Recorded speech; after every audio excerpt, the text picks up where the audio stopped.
Okay, so now we're going to do the apple project. So you're going to have to, of course, find yourself an apple.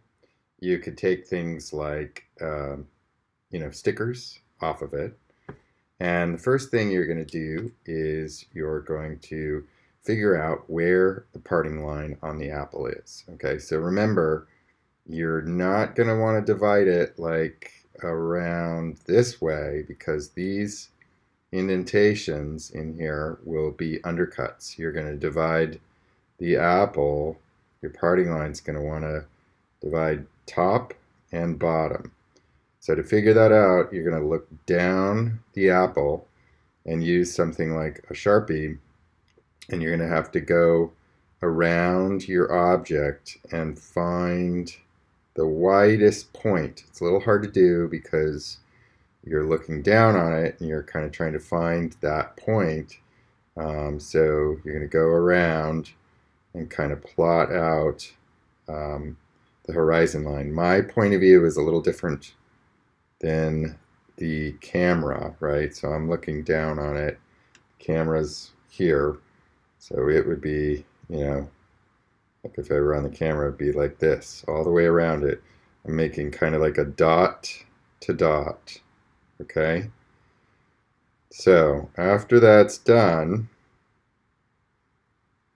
all right, you can also flip it after you do that and kind of test yourself and do the same thing. Find that widest point. You might find that like here, my dot was looking down here. It's a little bit too low. Okay, so this is Sharpie, so that's kind of on there. I'm doing this very quickly, but you should take your time. Find that line all the way around. That's step number one. Okay, so I've gone around now and it's very faint, but you could see I've created a dotted line all the way around my apple. Okay, going this way on the apple. You can faintly kind of see those little dots. You don't need to connect them, but an apple is not symmetrical, so your line should be kind of following the width of it, right? So it's not going to be like a straight line across. It's going to kind of go up and down because all those dots are going to mark, where the widest point is on the depth, right? So if you turn it over, look on it to the other side, you'll test it out to find where the widest point is on this edge. Okay. Next thing you're going to do is you're going to pick a spot. So I have this sticker. I'm going to cast it. So I don't really want to put my pour spout right here because that would kind of get very close to the sticker. So it doesn't really matter where this goes, but you're going to take your screw. There should be a screw in your kit. And I'm going to, just with my fingers, thread this into the apple. Okay. This is just a structure to kind of hold the clay in place. Helps to have a paper towel for this project because a little bit of apple juice came out when I did that. The next step is after you get the screw in place. Remember, you're putting the screw on that line because we're going to split the pour spout. Half is going to be on one side and half is on the other. Now, I'm grabbing a little board here because I put plastic. There's plastic on my table. That's why you can see so much refraction. Now, you have clay in your kit. It's called Sculptex. It's brand new. I'm using old stuff, but yours is in a brick this big. You can use some of that. You're going to probably need, you don't need the whole thing. We're going to be using that for the next project. I'm going to just roll out a wedge here. So it'll be kind of like a funnel. Okay. And this is going to be like, here's a casting of an apple. Not a very good one. This is in soft foam. It's been kind of abused. But this is the pour spout. This is where we pour the material into the mold. So I'm going to roll out a wedge, and I'm just going to cut the end of it off. Now this is where the material is going to be poured through here, and it's going to go into the apple in this spot. So you want it to be pretty wide. I would say like, no smaller than like a dime. You could do like a penny or something. It only needs to be, I would also cut the other end of it so you have a nice clean wedge. And, it should taper up and be kind of like a funnel. So now I'm just going to cut that in half, okay? So now I've got 2 halves.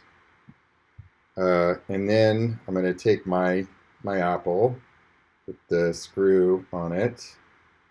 And actually you could do this however you like. And I'm going to just press those 2 halves together around the screw. Don't want to put too much tension on it. I don't want that screw to kind of loosen up in the apple. So you got to kind of do this carefully. I'm going to seam the clay together where I cut it so that it heals. And then in your kit, there's a tool that looks like this. There's like 3 of them in the kit.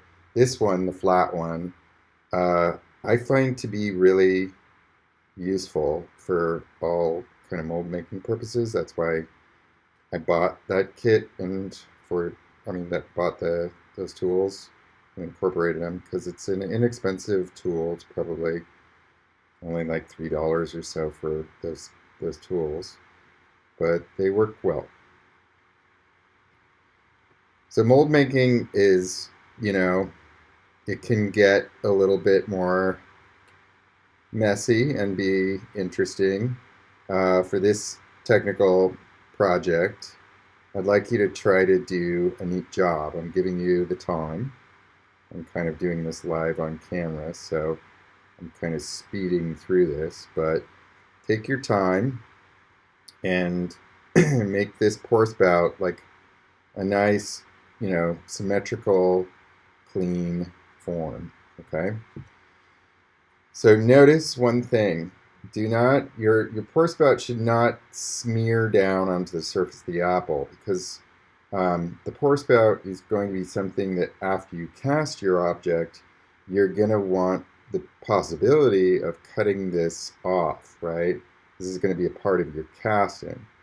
So if this smears down onto your apple, then your casting is going to, you're going to lose all of that detail around it. If your pour spout comes down and it just kind of ends at the apple when you make your casting, right?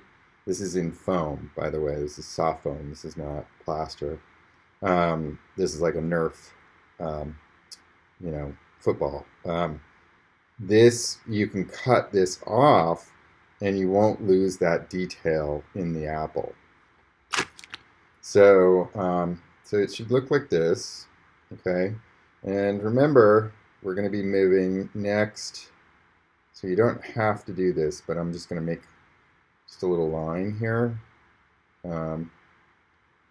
so that you can kind of see that the parting line is going to come down the center of this, and it's going to go around the dotted line that we established, and that's going to be the bottom half, and also the pour spout is going to be one part, and the top half and half of the pour spout.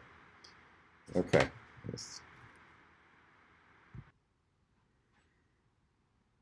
Okay, so the next thing, and I just want to mention one thing about this clay. This clay is called Sculpex. This is an oil-based clay. It's you don't have to worry about this. This is not going to dry out. This is basically ball clay, which is in ceramic clay, but it has mineral oil in it, Vaseline, and wax. So this clay is designed to leave out in the open, so you can really kind of just work it with your fingers, keep rubbing your finger over it and smooth it out. And you don't have to put, put a bag or anything over it. The clay is oil-based, so it will not dry out. Also, this clay, just so you know, it also has Vaseline in it, so you don't need to apply release to it. It releases from things. It basically is release. Anyways, so in your kit, just so you know, there is a very, very, very, very tiny little bottle of Vaseline. So you don't have to do this. The apple does not need to be released with plaster bandage. I'm not going to release it, but I'm going to take just a little Q-tip and with a tiny bit of Vaseline, and the bottom part of this, there's, kind of this botanical, I don't know the name of it. I'm sorry, I probably should have looked it up. But I'm just going to put a tiny bit of release there, and also I'm going to put some release on the stem. You can, if you want, take a pair of needle nose pliers or something and pull the stem out. That will might get in the way of the plaster, but it'll probably be okay in this case. It's so short. So anyhow, the next phase is going to be doing the plaster. Okay, so in your kit is a roll of Gypsona plaster bandage. If you look at the PowerPoint, I show that you're only really going to need half of the roll probably to make this mold, unless you're making, a very large apple. But so if you roll half of it out, and I think it's like 5 yards, so like 2.5 yards, and then cut it in half, and then save the wrapper that it came in, roll the side that you're not going to use up, put it back into the bag, and I recommend you put this into a Ziploc bag because this is sensitive to moisture. Okay, and you're going to want to put that far away from the process, from where you're going to be working, and then you're going to cut the pieces up into these small, kind of workable little pieces that are maybe like, the width of the roll, which is 3 inches by maybe 1.5 inches or so, and then I cut some of them in half. You're going to want to keep those I'm going to put them off camera, okay, so you're not going to see them, because I don't want to drip water on the pile while I'm working, but you're going to see me kind of grabbing them from time to time, okay? So, we're going to start off, let me just first illustrate. So, I take my plaster bandage and I dip it in the water, okay?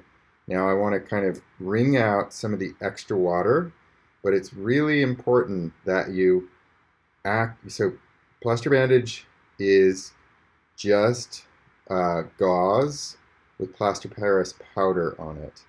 So you got to kind of work it into the gauze, get it nice and creamy. Don't just dip it in the water and put it on your apple. Now this is going to seem a little messy, okay? But and I don't know if you noticed what I did.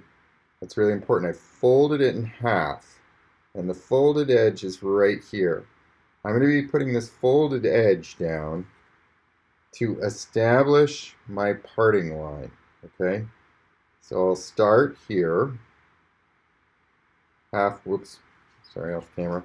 I'll start here, like this is the folded edge, right?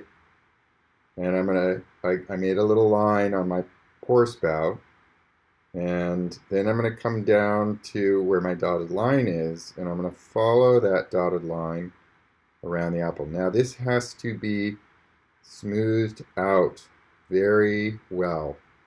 If you don't smooth it out, you're going to have air bubbles and air trapped underneath it. So you want to do this carefully. Okay, I'm going to be kind of speeding through this because we're on a video, right?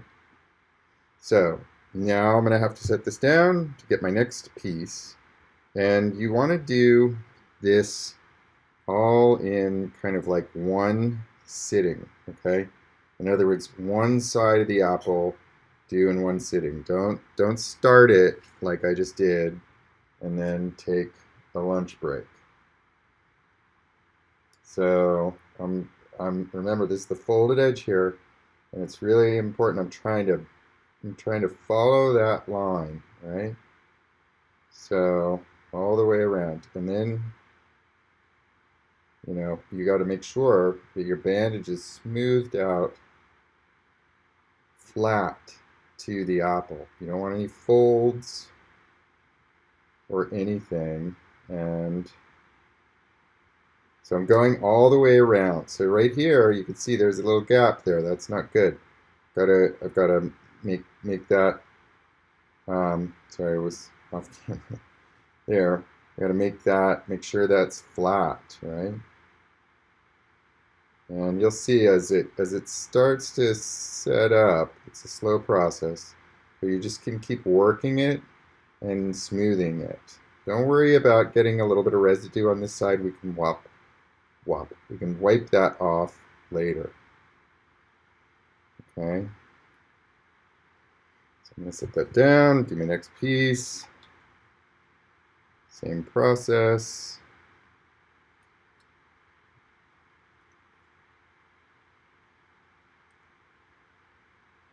Okay, make sure it's activated.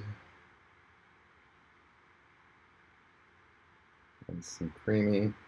Let's keep going.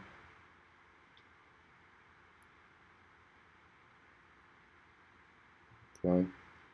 So this is one layer. We're going to be doing, this is a double layer. Remember, I folded it over, and they're kind of overlapping, but that's one layer. We're going to do 3 layers, so it works out to be like 6 individual layers, right?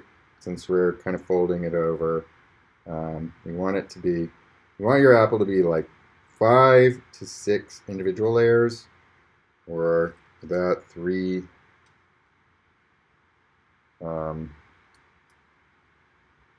double layers. You could get away with less, but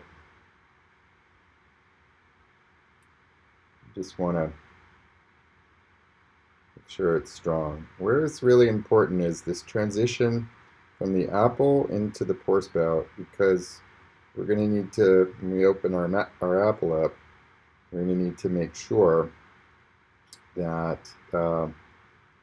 that's strong. We're going to kind of need to use that a little bit of leverage on that spot. You might need to take like your modeling tool or something and really make sure that this transition from the pour spout to the apple is flat. You just can't emphasize enough how important it is to get it smoothed out down to the surface. Okay, so I'm going to keep going, do another layer, and just keep going.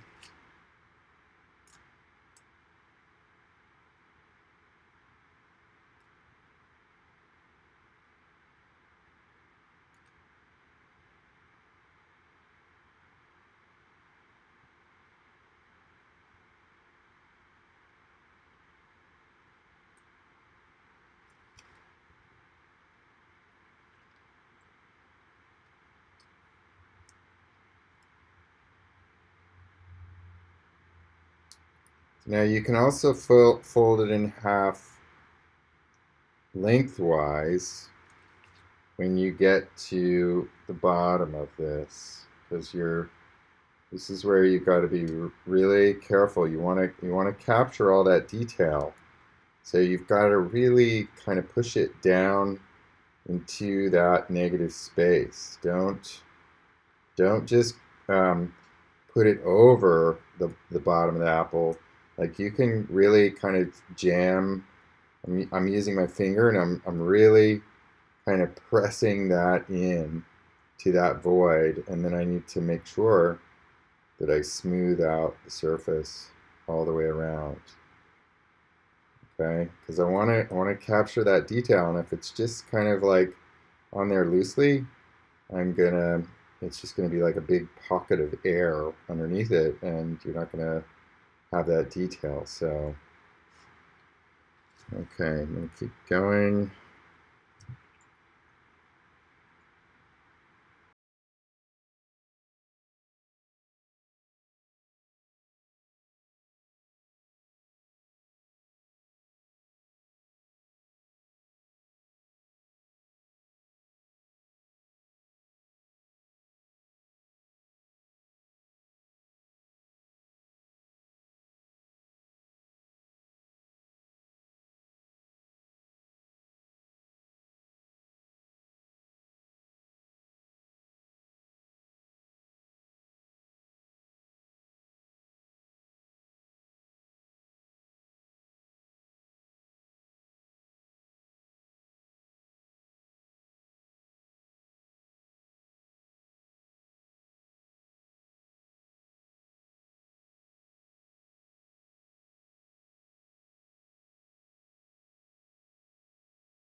the excess plaster off. And kind of, at a certain point, it's all over my fingers, but I could wash my hands off and get the extra plaster residue off of the piece. It also sometimes kind of helps.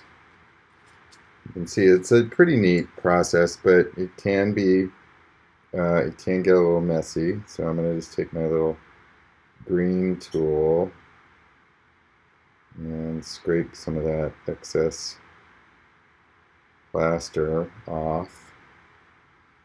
Clean up the other side of the mold. This is still wet, right? So the top layer is still not set up. So just keep smoothing out, and then the next step will be to clean it up. So you can always, take like this little tool and kind of very carefully, this plaster's still kind of fragile, remove. You don't want to mar the apple, but remove any kind of excess plaster that goes above that line, right? You want that parting line to be nice and clean and neat. Okay, so you see how I'm scraping that away so that it's like it's neat. And I'll wipe the residue off of that. Okay.